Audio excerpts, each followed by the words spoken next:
Hello, and welcome back to Let's Play Wrath of the Righteous, with me, Regaton. Let's manage the heck out of this crusade.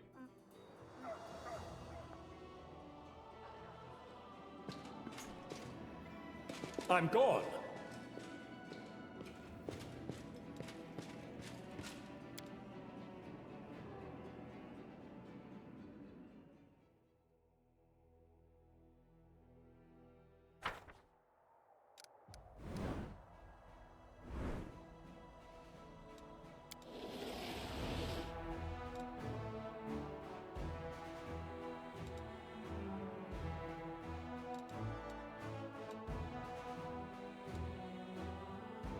Okay, I think we took care of the army that was on its way, so let's go back up here.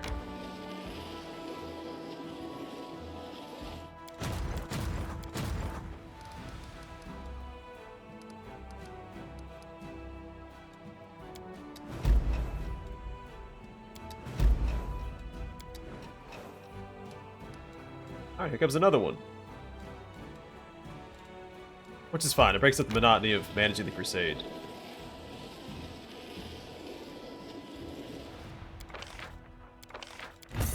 I really don't need to recruit more units, but I've got the resources, so why not?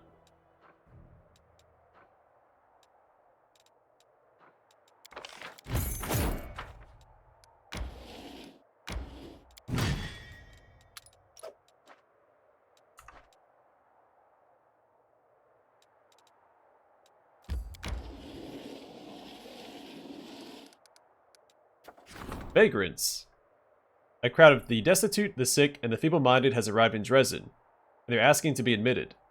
Their lives are rough, they have no place where they belong, and they wish to die as heroes at the very least. But the Crusaders do not wish to fight side by side with these vagrants either. Interesting. We get conscripts if we accept them. Reduces the Crusade morale, though. Give them work. Increase our material points income, and Crusade morale reduces by 20.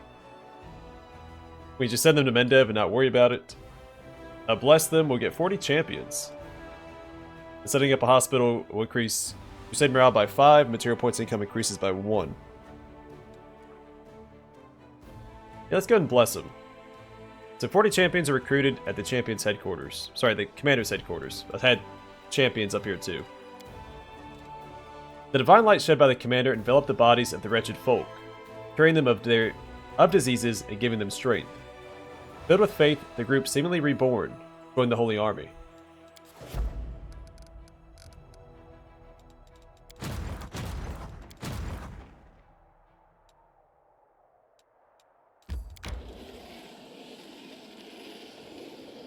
Yeah, usually if there's a mythic path option for these events, I try to take that.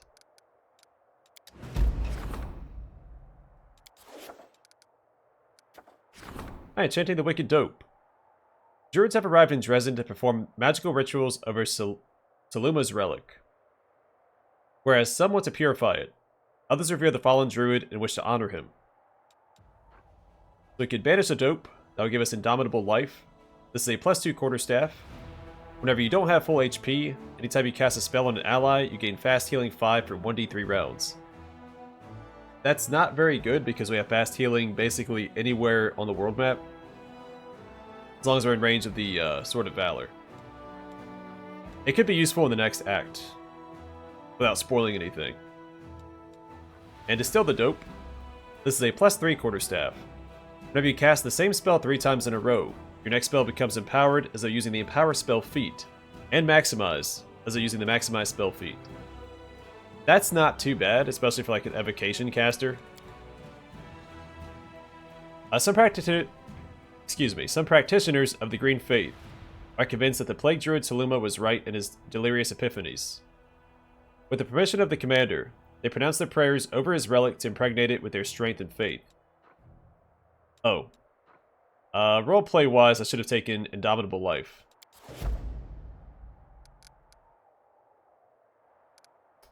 Whoopsies. That's alright. Gonna sell it anyway. Alright, the fate of the unholy symbol of Rovagug.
Alright, we don't need to do this because our morale's maxed out right now, or at least it's high.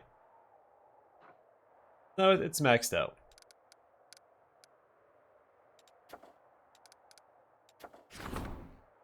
Alright, the fate of the unholy symbol of Rovagug. The unholy symbol of Rovagug was imbued with the energy of destruction and decay. Its shards can be melted together to forge an axe. The craftsmen are wondering what shape and size the weapon would fit the commander best. So this used to be the best weapon in the game. They've nerfed it since.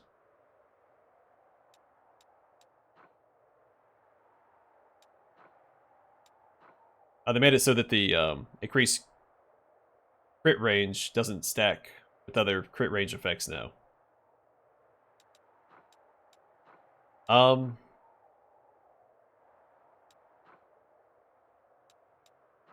It doesn't really matter. So we'll just go with the Great Axe. Alright, the Commander Servants have carried out the decree. And Fugitives. On the way to Dresden, a large group of criminals, convicted and exiled into service in the Crusade, has escaped. They're now hiding in the mountains, but it seems unlikely that they will last long out there. Excuse me. Capture them. We are, lawful, so... Fugitive Hunt. 140 convicts are recruited at the commander's headquarters. Crusade morale reduces by 10.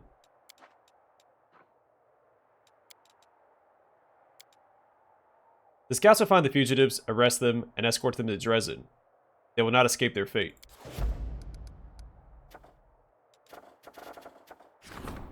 The fate of Chillroar's hide and tusks.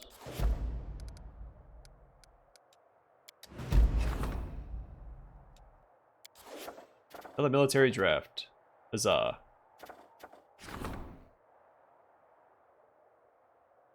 Alright. A group of criminals that was headed for Dresden to serve in the army has escaped. These criminals need to be found and forced into obedience, although few soldiers will be eager to fight in the same unit as former deserters. As we saw before, 140 convicts are recruited at the commander's headquarters. Crusade morale reduces by 10. Which really isn't a problem. And sure, more Heaven Warriors. Why not?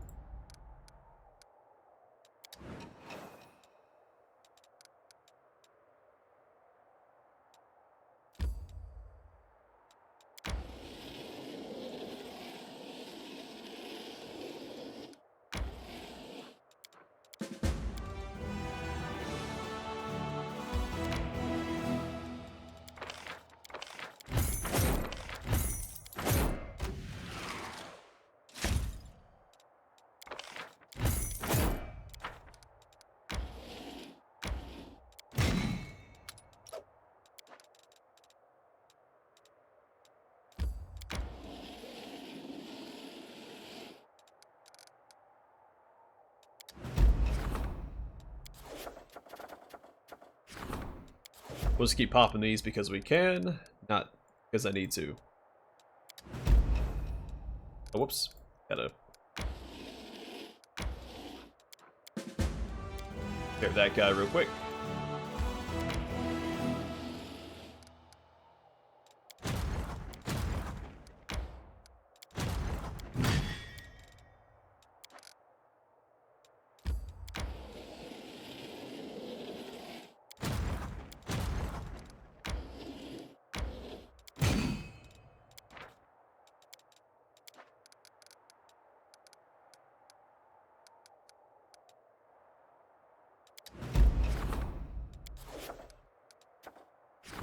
Alright, the fate of Chillroar's hide and tusks.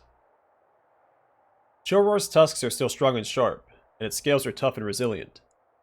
The craftsmen of the Crusade want to use them to craft a weapon for the commander. What should they turn the monster's remains into? Let's do a short spear. I'm not going to use either anyway. The commander servants have carried out the decree. The hopeless. Some soldiers have become disillusioned with the Crusade and no longer believe in victory, because we're sitting here wasting all this time.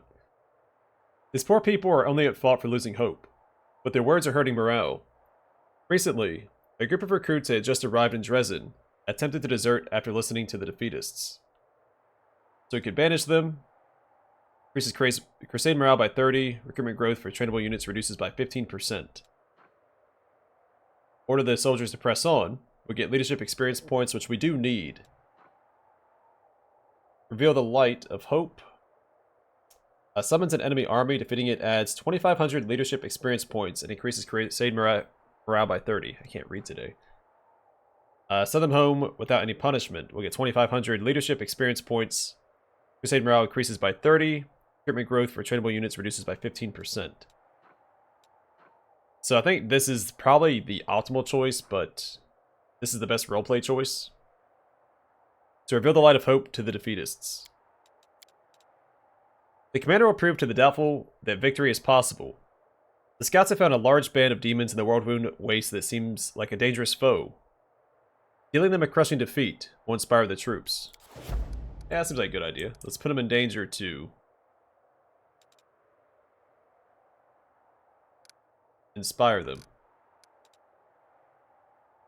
Some of you may die, but that's a sacrifice I'm willing to make. I don't see it out here.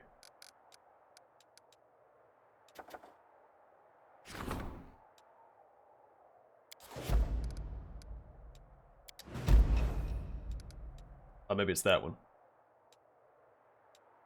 It is level 9. That seems right. Let's go ahead and use our Storm of Justice on it. Why not? That'll show it.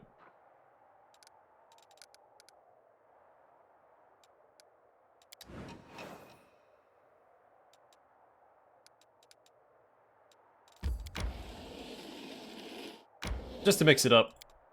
Oh, we can't skip it anyway.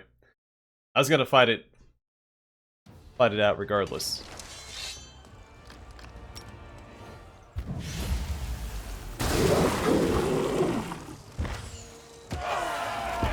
Whew, close one.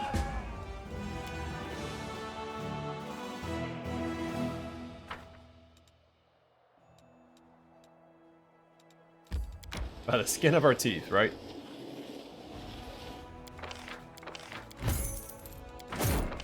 So, honestly, recruiting more units is kind of a waste of time.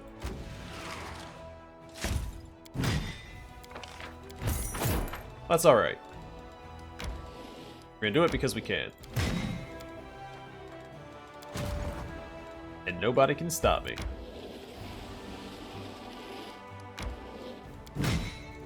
Find some more Hell Knights. We haven't found Hell Knights in a while. That's the downside to depending on mercenaries. So I could easily swap out the Hell Knights for the Paladins now. Alright, the Fugitives have been caught and forced to join the ranks. I think we have... Oh no, we don't have conscripts. Well, we put them in this other army anyway. With the, Inquisitors.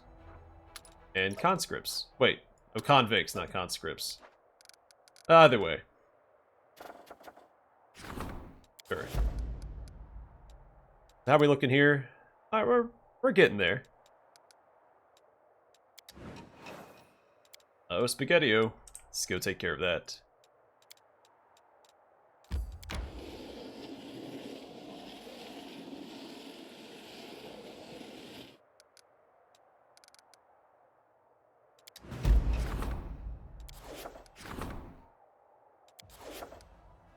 Neato. A bladesmith that has arrived in Dresden is impressed by the axe filled with Robogug's power. He wishes to make some improvements to the relic and suggests tempering it through one of the techniques known to him. I think the mountain wins, right? Yeah, Gravesinger. This used to be the best weapon in the game, objectively. So once per encounter, whenever the wielder of this +2 weapon is paralyzed, staggered, stunned, petrified, or entangled, they suffer the weapon's damage and immediately remove such effect. This weapon also has an 18 to 20 critical threat range. Temporary Sacred Poisons.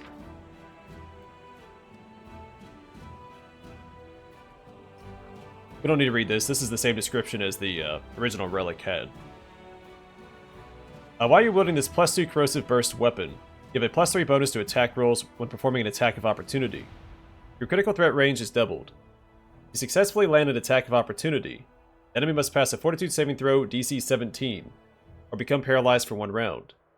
When you are hit by an enemy's attack of opportunity, Enemy must pass a reflex saving throw DC 15 or suffer 2d6 acid damage. Or temper in the blood of wild predators. While wielding this +2 radiant weapon, whenever you confirm a critical hit, you absorb part of magical essence, dispelling one random spell up to 5th level on the target. Let's go with Executioner of Evil. That seems the most thematic. Many legends tell of heroes' weapons acquiring magical powers after touching the blood of monsters. The axe might possess the dark seal of the Destroyer, but this weapon can also serve a good cause. The bladesmith took the weapon and went to the wastelands to slaughter wild monsters and harden the blade with their blood. When the blade began to shine like the sun in a looking glass, and its mere touch drank the life from monsters, the bladesmith returned and ceremoniously presented the commander with the cleansed weapon. Alright, enchanting Chillroar's hide and tusks.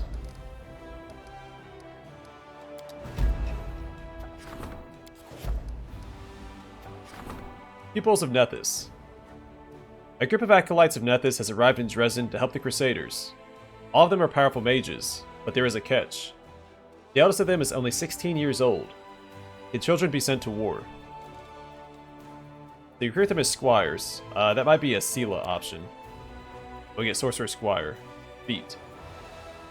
General restores 50% of energy instead of 30% for 90 days. Send them away will give us leadership experience points. Make them work on the home front. We get energy point income increased by 1 for 90 days. Or send them into battle. We get 15 sorcerers at the commander's headquarters. I'm going to send them away. I think that's the, well, I kind of like this option too. Roleplay-wise. But no. Children shouldn't be on the front. They shouldn't even be in Dresden, so send the children away. A war is no place for children.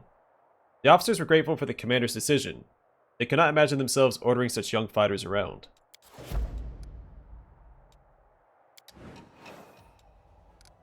Let's make sure we take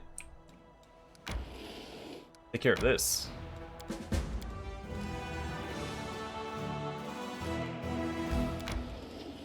Almost forgot about it.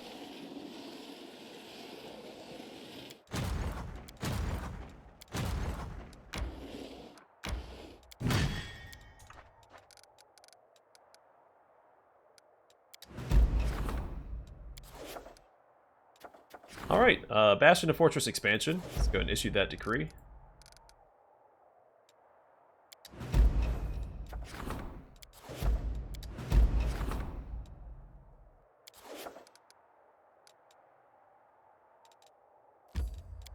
Alright, first things first, let's go take care of this. I'll wait for him right there.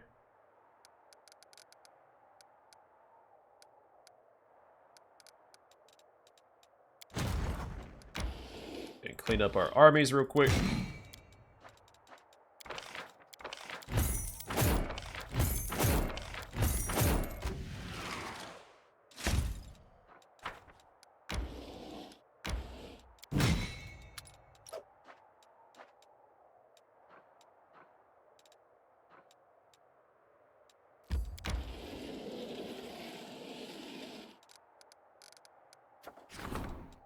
Alright, enchanting Chillroar's hide and tusks.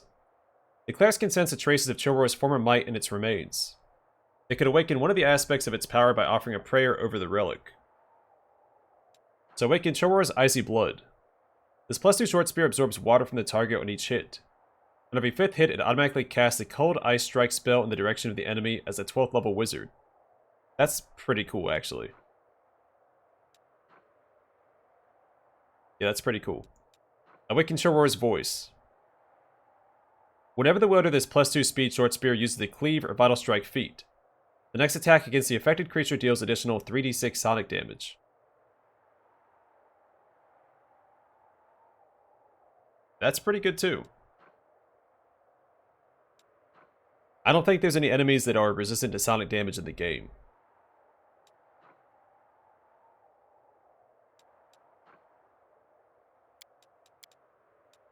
Actually, I had an idea for this weapon for another build. The tempo growl of Chillroar could knock down a galloping horseman and blow away a hut.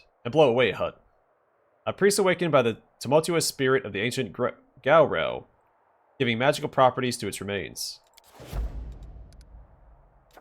Alright, the fate of the Stone of Ghostly Pathways.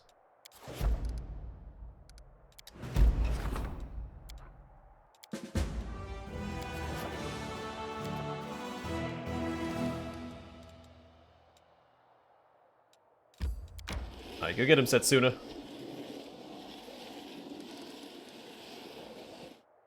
You've got it, buddy.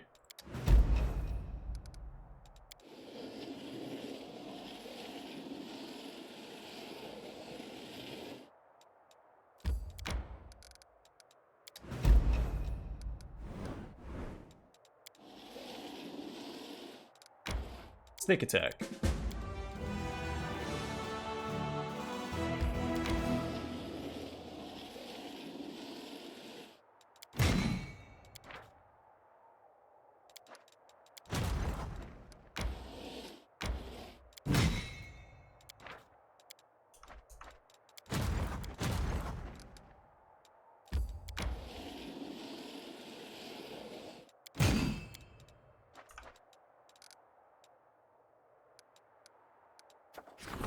Carefree Hunters. A group of young Chelaxian nobles has arrived in the World Wound to hunt demons. They're willing to pay a generous sum if the Crusaders provide them with this entertainment. Alright, so arrange the hunt. We get the Dangerous Hunt Decree. 3,000 Diplomacy experience points. Do we even need Diplomacy? I think we do. Diplomacy's maxed out for this act.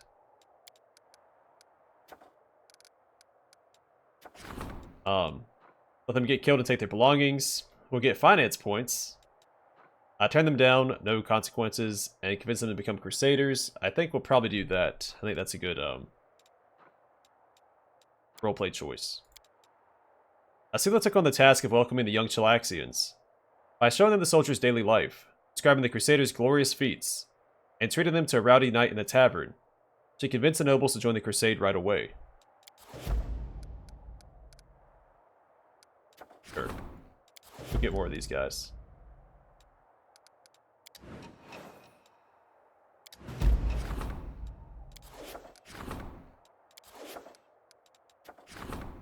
Alright, Shamans, heirs of the Sarkarian faith, rejoice.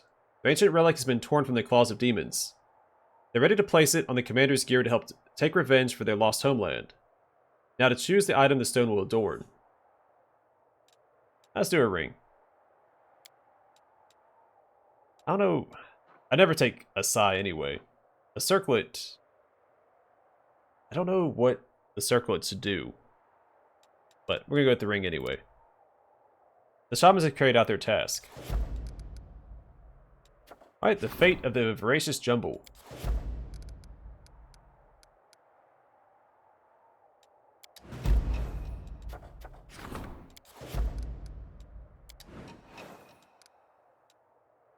I might stop recruiting more units to the army. We really just don't need it.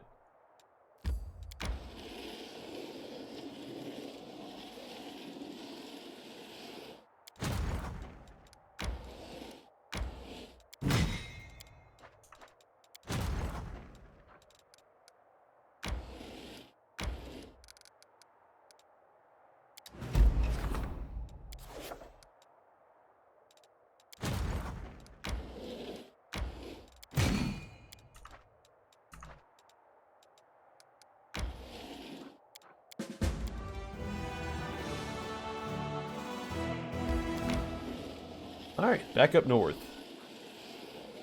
Satsuna's getting his cardio in. Collector. The commander has been contacted by an eccentric aristocrat from Absalom. He collects various monsters for his personal menagerie, and desperately wants to add a few demons to his collection. He's willing to pay handsomely for this service. Wonder who does the exotic prey. Finance points income increases by 25. Take 10 monsters as payment. We'll get battle monsters. We'll get Minotaur Vanguard and Minotaur Axe Throwers. Take gold as payment will give us dangerous goods, 1,000 finance points, or refuse the request. Crusade morale increases by 25. I think that's probably the best roleplay option. The soldiers are not enthusiastic about the prospect of risking their lives trying to capture demons alive. They appreciated the commander's refusal. Yeah, I could see. I can see them getting real upset at the command for that.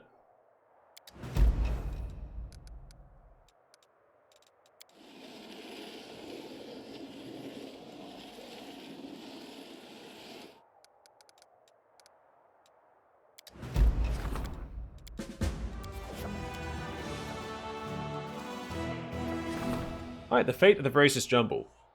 The mage who examined the fragments of the revived flesh captured from the demons came to the conclusion that they were working pieces for a certain artifact. These fragments of flesh were meant to grow together and form a weapon created by dark, unnatural magic. The mage can try to complete the creation of this terrible item. He needs the commander to decide what shape this item should take. Let's do a flail. The mage has carried out his task. Alright, we'll enchant that. Sure, more Heaven Warriors, why not?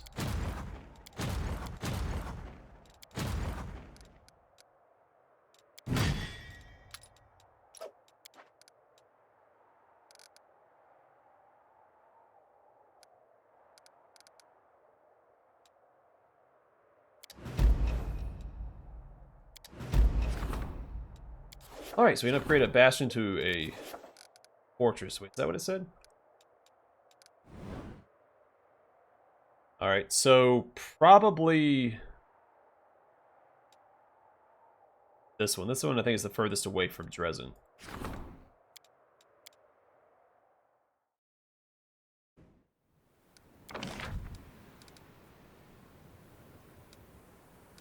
And here I'm probably going to look and see what gives us the most logistics experience. Looks like it's all 4,500, so I guess it doesn't really matter.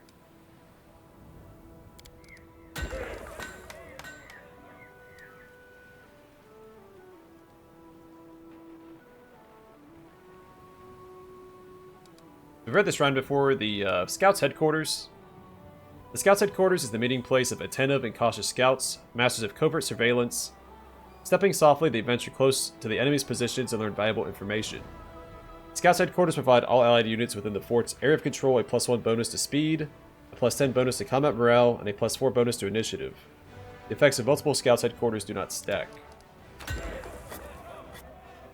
Sanctuary. An ancient sacred place of Sarkoris that was cleansed of demonic corruption and once again serves as a beacon of faith for mortals. A sanctuary increases energy points income by 4. Pathfinder Society Lodge. We'll have to tear something down and build it again. Sure. Alright, so Pathfinder Society Lodge. The Pathfinder Society has connections all across Galarian. Friendship with them will help to attract experienced mercenaries to the Crusade.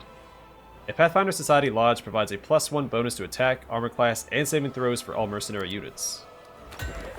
I think that's also retroactive. The Monument. A monument to immortalize Crusaders' deeds and elevate their fighting spirit. A monument provides all units with a 5% bonus to the chance to act twice due to positive combat morale. Only one monument can be built in each fort. How much is that? 180. That's good. Pay the full cost for it. No harm done. A Hall of Strategy takes up 4 slots. I'm not going to rearrange everything. That's the downside to these upgrades, is you have to like tear everything down if you fully... You fill out your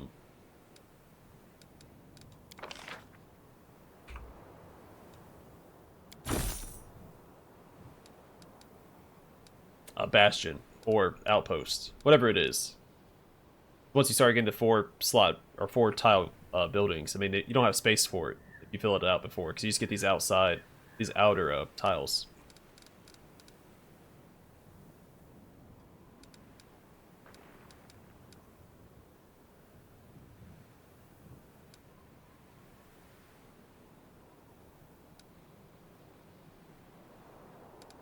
Let's see the supply center. The advance of the Crusade deeper into enemy territory lengthens supply routes and complicates logistics. The supply center is a citadel of scribes, clerics, and coachmen, whose job it is to see that the advancing army faces no shortages of medical supplies, ammunition, or provisions. The supply center increases material points income by 3. Only one supply center can be built in each fort. That's fine. It's probably going to max out our logistics, or it'll be close to building all those buildings. Pretty good. Pretty good indeed. Alright. I'm actually going to call it here, and next time we're going to finish up the relics. So one more episode of housekeeping, then we can start setting out towards the Ivory Sanctum. We're slowing down a bit because we have all these events that keep popping up. But it's good. It breaks up the monotony, and I think some of these I haven't seen before. It's possible. I don't know how many there are, so I don't know if like I've missed some before just because I went to the next act.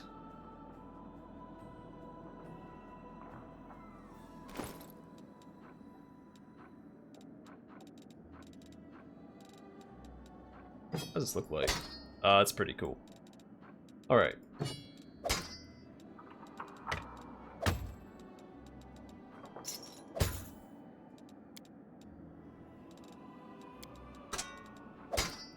Alright. I'm going to call it here. Thanks for watching. I will see you guys in the next one.